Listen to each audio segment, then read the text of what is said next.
How firm a foundation He saves. Welcome to the Bible Makes Us Baptist podcast with Pastor Ellis from the Poteau Valley Baptist Church, Poteau, Oklahoma. And now here's Pastor Mickey Ellis. All right, everyone, we have found ourselves on Wednesday here, and we sure do appreciate each and every one of you following along with this Bible study. Right now, we are going through the book of Daniel, and we are in chapter number 9. And we find so far in the first couple of verses, the 70 years in the desolations. This is Babylon is now off the scene. 70 years have come. They've kind of passed, and Daniel is trying to figure out what's going on, and so he has gone to Jeremiah 25, Jeremiah 29. We went all over that yesterday, and I encourage, if you didn't hear it, to go back to it. But now we come to verses 3 through 19, and what I'm calling 17 verses of desperate prayer. 17 verses of desperate prayer. This section of the Bible has been labeled as one of the 10 greatest chapters on prayer in the Bible, and I wholeheartedly agree with that assessment, okay? I'm not the one that came up with that, but I agree with it. One of the top 10 greatest chapters in the Bible on prayer. We find Daniel spends this time in prayer, believing that Jehovah God would answer his supplications. Look at the words we find in verse number 4. Daniel chapter 9 and in verse number 4 it says, Daniel says, "And I prayed unto the Lord my God and made my confession and said, O Lord, the great and dreadful God, keeping the covenant and mercy to them that love him and to them that keep his commandments." Can I tell you something? Our great Creator always keeps his word, always keeps his word. And this man of God, Daniel, in the scriptures, knew that truth very well. He fully expected God to hear and to answer his prayer. Would to heaven that we would have that type of a prayer life. And maybe that's where I need to sit here for just a few minutes and encourage us today that we need to develop a prayer life, a time where we go with a believing heart, expecting God to hear and answer our prayers. And I'm going to tell you, there's some misconceptions.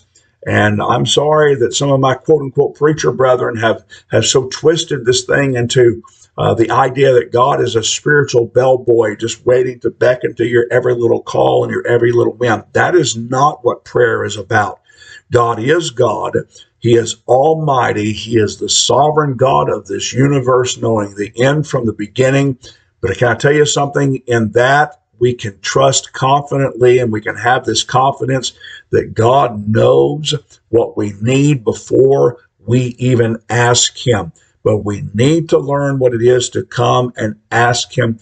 I am thankful. I am not, I would never label myself as a prayer warrior. I'd never do that.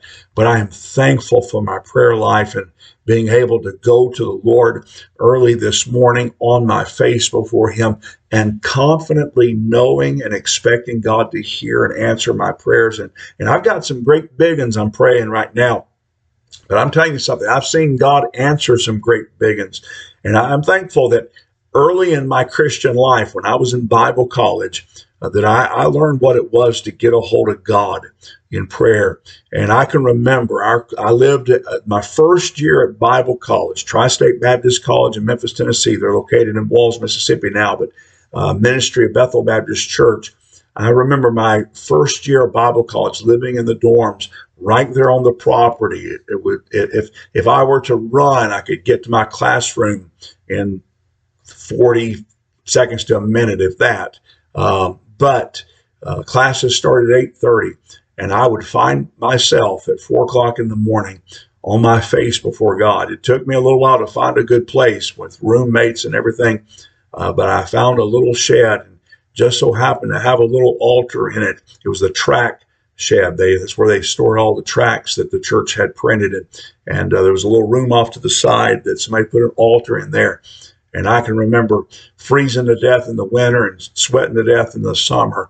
But I can also remember very distinctly God answering my prayers and meeting needs and doing things that I could not explain outside of the realm of a God who hears and answers prayer. And Daniel has that kind of a spirit about him. So can I challenge you on this? I know we didn't get very much into Daniel today, but can I challenge you on this, child of God? Develop a prayer life.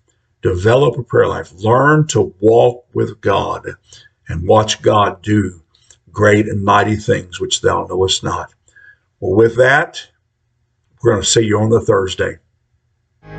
Join us next time for the Bible Makes Us Baptist podcast with Pastor Mickey Ellis. For questions or comments, go to PotoValleyBaptist.com/contact.